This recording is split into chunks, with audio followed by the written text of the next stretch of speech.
What have you been doing this week? Just sort of changing gear to writing opera, basically. It's phase 2's just about to start now. Can we talk about phase 2, Jamie? Well, phase 2 is I'm finishing off the second video. We're about to update the website. Which track is the video for? The Superfast? Am I allowed to say? Yeah. It's been said. Melancholy Hill. Nice. Which the video continues from Stylo, under the ocean. We'll see what happens. I think it's going to be And it's all an amazing video. It's all 2D animated bits of CG, so no live action. So for all those Gorillaz fans who are very upset that the characters are CG. How can you be upset with it's Bruce Willis? I don't know how you can be but upset. people are always upset. You know? Always. Yeah.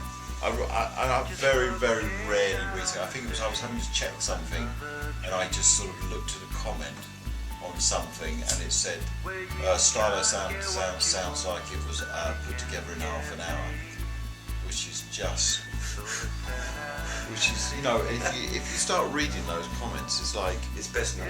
no, I never do. I just did, and it just happened to This be time that round, comment. This time round, I've discovered. I wish it'd been put together in half an hour. I wish. I've discovered this time around just how quickly you can find out people's responses by going on the internet, and instantly, within minutes of something coming out, there'll be 1,000 sort of kids saying what they think, and that sort of, that's a dangerous thing to get into because you start reading things and then you get very depressed by it. Because obviously there's people who troll, who just write, you're a bunch of or whatever.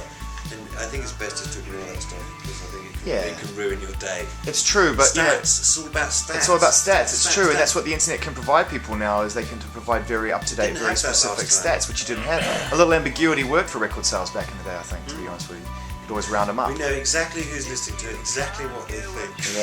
Yeah, but the thing is that with Gorillaz, and this is an interesting juxtaposition because you guys, I would think if you did a poll of Gorillaz fans, most of them would be incredibly tech savvy and would consider Gorillaz to be a big part of their influence behind their investigation into this world, even just from the images that you created with the band and what you presented. So in a way, you guys have actually a part of the foundation of this. Well, those sort of 8 and 9-year-olds who got into the first album are kind of approaching 20 now, probably at college, doing animation, making music, being savvy. Yeah.